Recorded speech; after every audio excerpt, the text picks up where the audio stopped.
Assalamualaikum student mathematics 4024. Welcome to Math Guru. I hope you all are fine. I am fine too, alhamdulillah. Students, Monday ko inshallah you will be having your maths paper 1, and we conducted a live session in the evening today. तकरीबन 5:30 पे मैंने एक छोटा सा live session conduct किया था। उसमें ये था कि क्वेरीज काफ़ी सारी थी, स्टूडेंट्स वर वेरी कंसर्न। तो उसमें जो है कुछ हमने रिवीजन भी किया थोड़ा सा, और कुछ हमने जो है वो इम्पोर्टेंट क्वेश्चंस के आंसर्स भी डिस्कस किए हैं, और टिप्स भी थोड़ी सी डिस्कस किए हैं किस तरह तैयारी करनी है, कौन कौन से टॉपिक की वेटेज ज़्यादा है। तो please do watch that video, वो मैंने अपलोड कर दी है। ठीक है, उसकी ज़रूर, और उसका जो टाइटल है वो क्वेश्चन आंसर सेशन ग्रेड 10 मॉक्स के नाम से है, तो उसको ज़रूर देखना। अच्छा, इस वीडियो में इंशाल्लाह will be looking eight one question on statistics. Statistics की एक रिक्वेस्ट आई थी मेरे पास कि सर हिस्टोग्राम का और कम्युलेटिव फ्रीक्वेंसी का कोई क्वेश्चन मिल जाए तो वो ज़रूर शेयर कीजिएगा। तो ये मुझे एक क्वेश्चन इत्तेफाक से मिल गया है, नवंबर 2014 का पेपर 2 का क्वेश्चन है, लेकिन ये है कि इसका कॉन्सेप्ट जो है वो इंशाल्लाह पेपर 1 में भी हमें काम आएगा। तो इस वीडियो में इंशाल्लाह इसको थोड़ा सा डिस्कस कर लेते हैं। मैंने जो है वो कटिंग शेयर कर दी है, इंशाल्लाह इसमें समझा दूंगा, तो एक्सप्लेनेशन पे थोड़ा ज़्यादा टाइम लग जाएगा। तो we will be looking at this question in this video. इसके 3 पार्ट्स हैं, ABC, और ये मेरे ख्याल से 12 मार्क का क्वेश्चन है। तो ये एक अच्छा हमारा रिवीजन हो जाएगा इंशाल्लाह। तो आई होप ये वीडियो भी तुम लोग के लिए हेल्पफुल होगी इंशाल्लाह, and all the best for your paper. So let's just begin with this video. This is a question from P2 November 2014. 100 students were each asked how long they spent talking on their mobile phone during one day. The data is summarized below. हमारे पास एक table form में data दिया हुआ है, और हमारा जो data है that is the group data, क्योंकि ये इंटरवल की फॉर्म में है। इसमें टाइम दिया हुआ है 0 से 10 मिनट्स के दरमियान जो है वो 10 स्टूडेंट्स हैं। 10 से 20 मिनट्स जो मोबाइल फ़ोन पे स्पेंड करते हैं वो 30 स्टूडेंट्स हैं। 20 to 40 there are 12 students. From 40 to 60 there are 16। From 60 to 80 there are 20। And from 80 to 100 there are 12। So हमें डाटा में कहीं भी गैप नहीं नज़र आ रहा। तो 10 पे एंड हो रहा था और 10 से ही स्टार्ट हो रहा है, तो इसका मतलब है कि यहाँ जो है वो क्लास बाउंड्रीज बनाने की हमें कोई ज़रूरत नहीं है। और हमारे पास जो है वो फ्रीक्वेंसी जो है वो गिवन है, इसका मतलब है कि ये फ्रीक्वेंसी टेबल हमें मिला हुआ है, और हमसे ये कह रहा है कि on the axis below draw a histogram to represent these results. ठीक है, हमें एक्सेस भी बना के दे दिया, और जब एक्सेस को हमने गौर से देखा तो हमें एक्स एक्सेस पे जो है वो 0, 20, 40, 60, 80 और 100, मतलब यहाँ मिनट्स दिए, हमें टाइम दिया हुआ है। और वाई एक्सेस पे जब मैंने देखा तो मुझे फ्रीक्वेंसी डेंसिटी दी हुई है। तो जैसे ही मैंने फ्रीक्वेंसी डेंसिटी को देखा तो मैंने ये रियलाइज़ किया कि यहाँ जो है वो इंटरवल्स जो हैं वो अनईक्वल हैं। कैसे पता चला मुझे कि 0 से 10, इसका मतलब 10 है क्लास साइज, क्लास विड्थ यहाँ भी 10 है, लेकिन यहाँ 40 - 20 जो है वो 20 हो जाएगा। इसका मतलब है कि क्लास इंटरवल्स जो हैं दे आर अनईक्वल, और जब भी क्लास इंटरवल अनईक्वल होते हैं हमेशा हमें फ्रीक्वेंसी डेंसिटी बनानी पड़ती है वाई एक्सिस पे, क्योंकि हर क्वेश्चन में वो इस तरह आपकी हेल्प नहीं करेगा। ये क्वेश्चन उसने बहुत आसान कर दिया, उसने आपको ग्रिड भी बना के दे दिया, उसने आपको स्केल भी दे दिया, और उसने सारी स्केलिंग भी उसने की हुई है, और उसने यहाँ लेबल भी कर दिया कि वाई एक्सिस और एक्स एक्सिस पे क्या है। तो आपके लिए उसने काम आसान कर दिया है, लेकिन आपको ये चीज़ खुद आइडेंटिफाई करनी है, क्योंकि हर क्वेश्चन में इस तरह नहीं होता। आपको इंटरवल को देखना पड़ता है कि इंटरवल अनइक्वल है कि इक्वल है। तो इंटरवल अनइक्वल होते हैं तो फिर हमें जो है वो फ्रीक्वेंसी डेंसिटी का कॉलम जो है वो बनाना पड़ेगा। तो इसका मतलब है कि मुझे जो है थोड़ी सी वर्किंग करनी है। तो नेक्स्ट टेबल मैंने जल्दी से बना लिया। यहाँ टाइम इन मिनट्स हैं, 0, 10, 10, 20, 20, 40, 50, 60, 80, 100, ये गिवन था मेरे पास। उसके बाद मैंने फ्रीक्वेंसी का कॉलम बनाया, 10, 30, 12, 16, 20 और 12, ये भी मुझे गिवन था।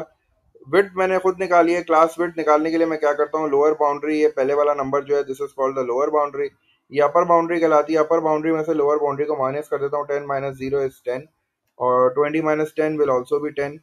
40 - 20 will give me 20। 60 - 40 will give me 20। 80 में से जब 60 को माइनस करूंगा तो 20 आ जाएगा। 100 में से 80 को माइनस करूंगा तो 20 आ जाएगा। क्लास विड्थ का कॉलम मैंने कंप्लीट कर लिया। Now I have to find the frequency density. उसका एक छोटा सा फॉर्मूला होता है, frequency divided by the class width. I have the frequency, I have the width, दोनों को डिवाइड करना है। 10 divide by 10 will be 1। 30 divide by 10 will be 3। 12 divided by 20 will give me 0.6, 0.6. 16 divided by 20 is 0.8. 20 divided by 20 will be 1. And again 12 divided by 20 will give me 0.6. So this is the column of frequency density. Now I have to plot my histogram. Histogram के लिए उसने मुझे grid दिया हुआ है, scaling उसने दी हुई है। जीरो के बाद उसने जो है वो मार्किंग नहीं किया, उसने डायरेक्ट 20 लिखा है। इसका मतलब है कि यहाँ जो है वो 10 है, तो मैंने यहाँ 10 लिख दिया। और इस तरह 20 के बाद जो है वो 30 है, तो उसने 30 भी मिसिंग था, तो मैंने 30 लिख दिया। और फिर 40 के बाद जो है वो 50 होगा। इस तरह मैं जो है वो अपना स्केल मैंने एक्स एक्सेस का भी समझ लिया। और वाई एक्सेस पे जीरो से लेके 1 तक है, इसका मतलब है कि एक का डिफरेंस है। और कितनी लाइंस है, नंबर ऑफ लाइंस 10 है। इसका मतलब है जब मैं 1 को 10 से डिवाइड करूंगा तो एक स्मॉल बॉक्स जो है दैट इज इक्वल्स टू 0.1, ये 0.1 के बराबर है। इसका मतलब है 0, 0.1, 0.2, 0.3, 0.4, 0.5, 0.6, 0.7, 0.8, 0.9 और ये 1 हो गया। तो बड़ा आसान सा स्केल उसने मुझे सेलेक्ट करके दिया हुआ है खुद ही। बस मुझे सिर्फ प्लॉट करना है। प्लॉट करने के लिए मुझे जो है वो टाइम मिनट्स ये एक्स एक्सिस पे आ जाएगा, और फ्रीक्वेंसी डेंसिटी जो है ये वाई एक्सिस पे आ जाएगी। तो 0 से 10 में जो है मुझे 1 प्लॉट करना है, तो 0 से 10 में मैंने जो है वो 1 प्लॉट कर दिया। थोड़ा कलर चेंज कर दूं ताकि थोड़ा सा क्लियर हो जाए कि मैंने जो है वो बार कहाँ बनाया। तो ये मेरा बार हो गया, 0 से 10 वाला बार हो गया, ये फर्स्ट बार हो गया। चूंकि ये 0 से स्टार्ट हो गया 10 पे आ रहा है, तो ये मेरा फर्स्ट बार मैंने इस तरह बना दिया। अच्छा, अब सेकंड बार जो है वो it is starting from 10 to 20, ये 10 से 20 जा रहा है, तो उसको भी देख लेते हैं। 10 से 20 में जो है मुझे 3 प्लॉट करना है, तो इसका मतलब है कि ये 3 तक जाएगा, और 3 तक जो है ये पूरा इस तरह ऊपर तक जाएगा, और फिर ये यूं करके नीचे आ जाएगा। तो मैंने ये बार भी बना दिया। ये पहले दो बार जो है वो तकरीबन एक जैसे ही लग रहे हैं, क्योंकि दोनों की जो है वो विड्थ बराबर है। थर्ड बार पे आ जाते हैं जल्दी से। Third bar is starting from 20 और 40 तक जा रहा है। 20 से 40 के दरमियान जो फ्रीक्वेंसी डेंसिटी है दैट इज 0.6। 0.6 का मतलब है 0.5 से जस्ट एक ऊपर। तो मैंने जो है वो यहाँ बना दिया, और ये जो है डबल इसकी जो थिकनेस है वो ज़्यादा हो जाएगी, क्योंकि इसकी अनइक्वल क्लास इंटरवल है, इसमें 20 का साइज़ है, तो इसलिए जो है वो इस तरह हो गया। और उसके बाद आगे नेक्स्ट में गया तो दैट इज ये 40 से 60 है। तो 40 से 60 में मेरे पास 0.8 है, तो 0.8 जो है वो 0.6 से थोड़ा सा ऊपर हो जाएगा, टू ब्लॉक्स ऊपर हो जाएगा, टू स्मॉल बॉक्सेस ऊपर हो जाएगा। तो मैंने यहाँ इस तरह इसको करके इसको भी जो है वो बना दिया। इसकी भी जो है वो डबल होगी, क्योंकि इसका भी क्लास साइज ज़्यादा है। और फिर उसके बाद मेरे पास जो है 60 से 80 में 1 है, तो 60 से 80 में जो है 60 से 80 में 1 मैंने दोबारा कर दिया 1। और उसके बाद जो लास्ट वाला था मेरे पास, the last one is 80 to 100, जो कि 0.6 है, तो ये 0.6 आ गया। तो दिस इज द हिस्टोग्राम। ये 3 मार्क का था हिस्टोग्राम। इसमें आपको जो है ज़्यादा वर्किंग भी नहीं करनी थी, और उसने पहले से ही जो है वो आपको बता दिया था कि भाई एक्स एक्सिस और वाई एक्सिस पे क्या है। तो ये 3 मार्क का है बिल्कुल। हिस्टोग्राम का क्वेश्चन इसी तरह का आता है। वो आपको मोर और लेस आधी इन्फॉर्मेशन दे देता है। वो आपको दो ब्लॉक्स हो सकता है वो दो बार्स बना के दे दे, बाकी बोले बाकी के बार कंप्लीट करो। लेकिन ये चीज़ बड़ी इंपॉर्टेंट है कि तुम्हें आइडेंटिफाई करना पड़ता है कि आर द क्लासेस इक्वल और unequal. If the class intervals are unequal you have to make a column of frequency density, और फ्रीक्वेंसी डेंसिटी का कॉलम बनाने के बाद you have to plot it on y axis. उसको y axis पे रखते हैं, और उसके बाद अपने हिस्टोग्राम बना लेते हैं। तो ये फर्स्ट पार्ट था। फर्स्ट पार्ट में मुझे हिस्टोग्राम बनाना था। हिस्टोग्राम के लिए मुझे ग्रुप डाटा गिवन था। ग्रुप डाटा में मेरे पास जो क्लास का साइज था, क्लास का जो इंटरवल था वो अनइक्वल था, इसी वजह से मैंने फ्रीक्वेंसी डेंसिटी का कॉलम बनाया, और फिर मैंने जो है उसको प्लॉट कर दिया। तो ये मेरा हिस्टोग्राम हो गया। नेक्स्ट पार्ट पे चलते हैं जल्दी से। नेक्स्ट पार्ट में उसने जो है मुझे कम्युलेटिव फ्रीक्वेंसी के बारे में इंफॉर्मेशन दी हुई है, और मुझसे कह रहा है कि the mass in grams of 240 potatoes, मतलब टोटल पोटैटोज जो है वो 240 है, टोटल फ्रीक्वेंसी 240 है। और उसने कम्युलेटिव फ्रीक्वेंसी टेबल मुझे बना के दिया। मुझे पता कैसे चला, क्योंकि एक तो उसने क्वेश्चन में भी लिखा है, दूसरा ये कि यहाँ कम्युलेटिव फ्रीक्वेंसी का कॉलम बना हुआ है पहले से। इसका मतलब है कि ये कम्युलेटिव फ्रीक्वेंसी टेबल बना हुआ है। और जब मेरे पास कम्युलेटिव फ्रीक्वेंसी टेबल बना हुआ होता है तो मुझे कम्युलेटिव फ्रीक्वेंसी कर्व बनाने में कोई प्रॉब्लम नहीं है, और मैं जो है सिर्फ इसको एक्स और वाई एक्सिस पे प्लॉट कर लेता हूँ। उसने मुझे ग्रिड भी बना के दिया हुआ है। ग्रिड पे उसने पूरी स्केलिंग भी की हुई है, मुझे सिर्फ पॉइंट्स प्लॉट करने हैं। तो पहला पॉइंट जो है वो मेरे पास, अच्छा, पॉइंट्स प्लॉट करने के बाद उसके दो पार्ट्स में उसने कहा है मीडियन फाइंड करो, and then you have to find the interquartile range. तो मीडियन भी फाइंड करनी है, और इंटर क्वार्टाइल रेंज भी फाइंड करनी है इस ग्राफ से। तो इसको भी देख लेते हैं जल्दी से। चूंकि मेरे पास कम्युलेटिव फ्रीक्वेंसी टेबल बना हुआ है, तो अब मैं डायरेक्टली कम्युलेटिव फ्रीक्वेंसी कर्व बनाऊंगा। लेकिन अगर आपके पास फ्रीक्वेंसी टेबल होता तो पहले आप फ्रीक्वेंसी टेबल को कम्युलेटिव फ्रीक्वेंसी टेबल में कन्वर्ट करते, और उसके बाद फिर आप कम्युलेटिव फ्रीक्वेंसी कर्व बनाते। अभी चूंकि the cumulative frequency table was directly given, so I am going ahead with the curve. पहला पॉइंट मेरे पास क्या है, 50 पे मुझे जो है वो जीरो जो है वो मार्क करना है, तो 50 पे मैंने जीरो मार्क कर दिया। ये मेरा पहला पॉइंट आ गया। अच्छा, उसके बाद जो सेकंड पॉइंट है 100 पे 4 आ गया। अच्छा, अब पहले ये है कि पहले स्केल भी देख लेते हैं, चूंकि उसने स्केल तो किया हुआ है, लेबलिंग उसने की हुई है, उसने नंबर्स डाले हुए हैं। लेकिन ये है कि प्लॉट करने से पहले मुझे पता होना चाहिए कि एक स्मॉल बॉक्स कितना है। तो यहाँ तो 0 से 50 और 50 के दरमियान 10 लाइन है, मतलब 5 का है। एक्स एक्सिस पे तो एक स्मॉल बॉक्स जो है वो 5 के बराबर है। और अगर मैं वाई एक्सिस की बात करूँ तो 0 से 50 मतलब 50 का गैप है, और 50 में जो है ना वो 10 लाइंस आ रही हैं। इसका मतलब यहाँ भी जो है वो तकरीबन 5 के ही बराबर है। 0 से 50 में 50 आ रहा है, 50 में 10 लाइंस आ रही हैं, तो 5 हो गया ये भी। अब मुझे जो है वो 4 प्लॉट करना है, तो ये थोड़ा सा जो है वो रफली ही होगा। 100 पे 4 का मतलब है कि तकरीबन 5 से थोड़ा सा नीचे हो जाएगा। तो ये मेरा सेकंड पॉइंट आ गया। और उसके बाद जो थर्ड पॉइंट है दैट इज 150 और 54। 150 पे 54 है, तो मैं 150 के ऊपर गया, और मैंने जो है वो 50 के बाद जो है वो 55 आएगा। तो 55 से थोड़ा सा नीचे मैंने मार्क कर लिया अपना पॉइंट। एंड देन 200 पे 132 है, 200 पे गया, 200 से ऊपर गया। 132 जो है वो 130 यहाँ पे आएगा क्योंकि ये 100 है। तो 100 के बाद जो है वो यहाँ पे हो जाएगा 125।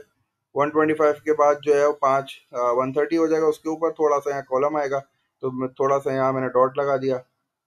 204 है, तो 250 पे 204 के लिए 200 पे जाऊंगा जल्दी से। 200 ये आ गया, और 200 के ऊपर जो है वो पहला स्मॉल बॉक्स 5 के बराबर होगा, तो जस्ट 5 से थोड़ा सा नीचे मैंने डॉट लगा दिया, तो 204 हो गया।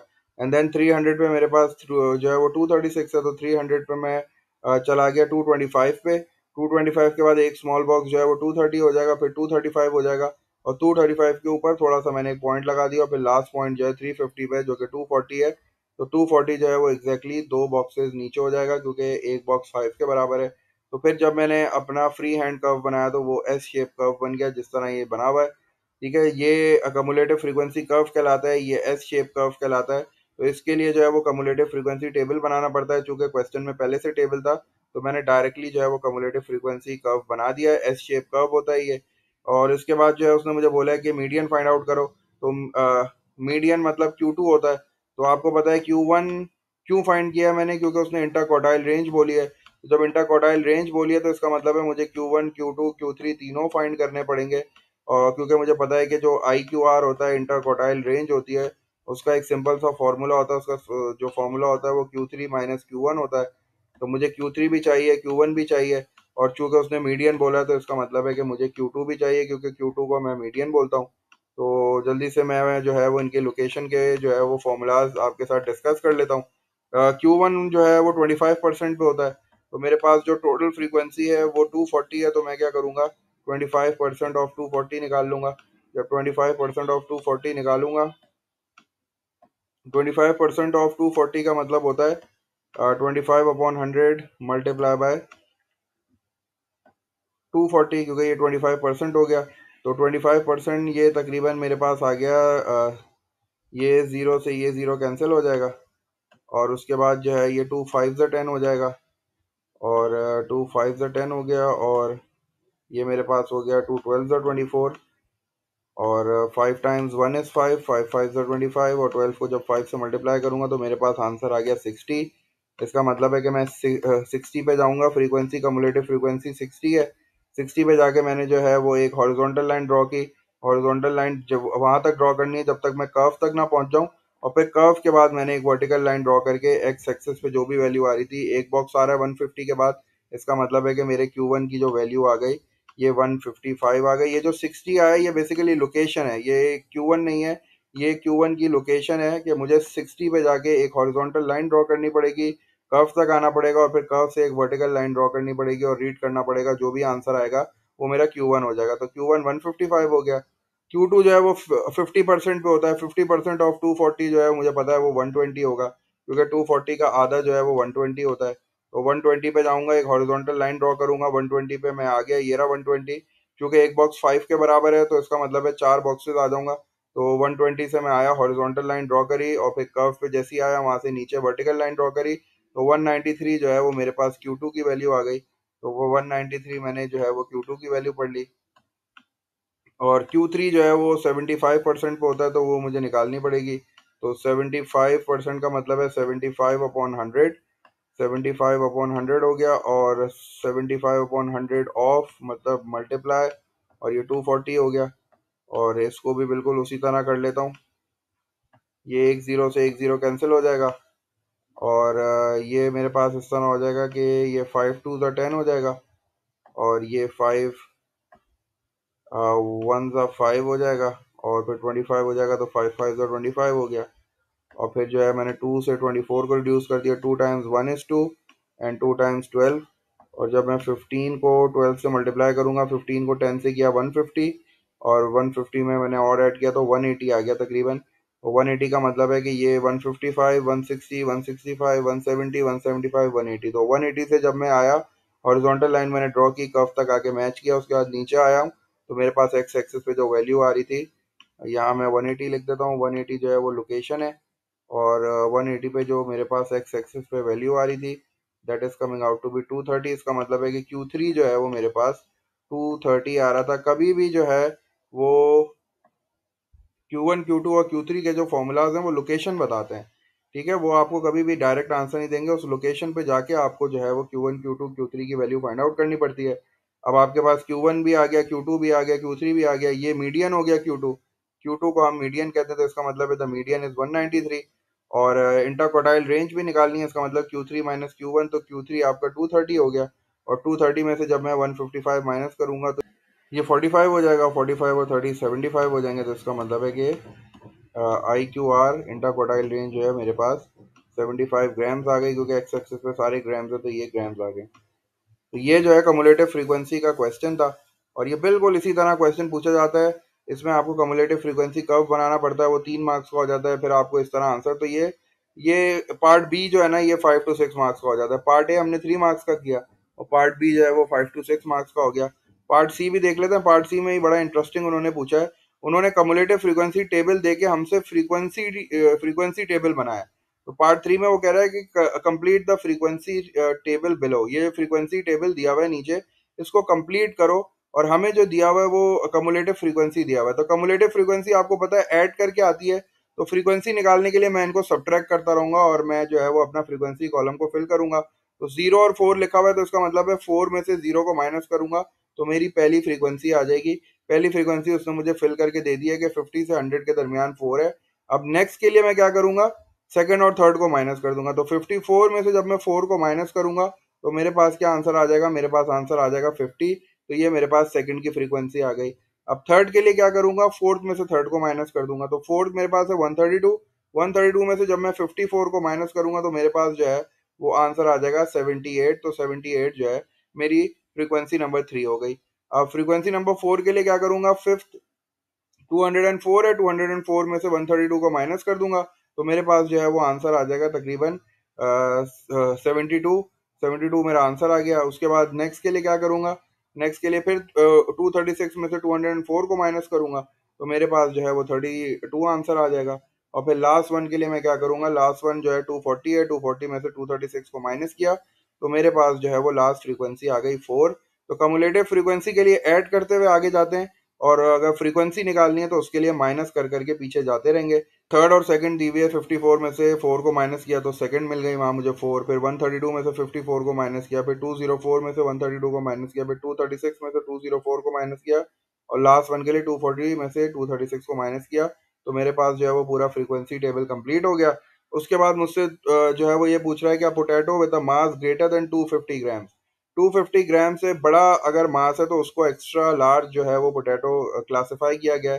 कह रहा है how many of these potatoes are extra large. तो ये आपको जो है वो कम्युलेटिव फ्रीक्वेंसी, ये से फ्रीक्वेंसी वाले से भी पता चल जाएगा, और सिंपल ये ग्राफ से भी पता चल जाएगा। देखो उसने 250 से ज्यादा की बात की है ना, 250 ग्राम से ग्रेटर देन, तो 250 तो यहाँ तक हो गया।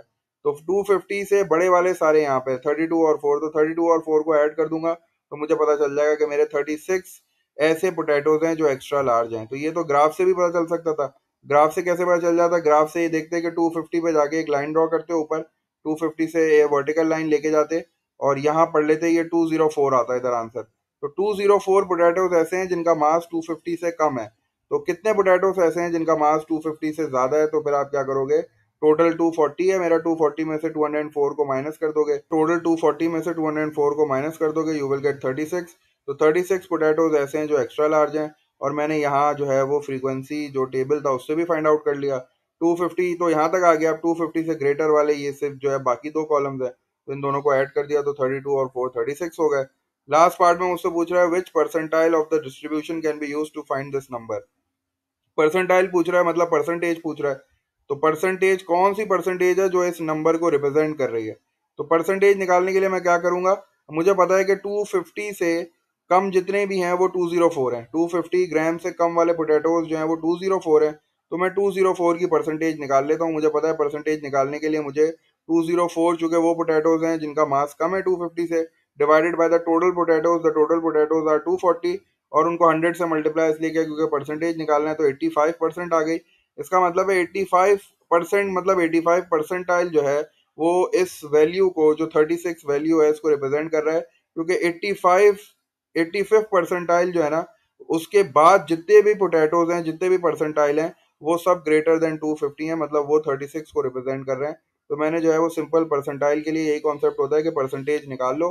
तो वो यही कह रहा था कि which percentile of this distribution can be use to find this number. तो ये 36 का नंबर फाइंड आउट करने के लिए मैं क्या करूंगा, परसेंटेज निकाल लूंगा।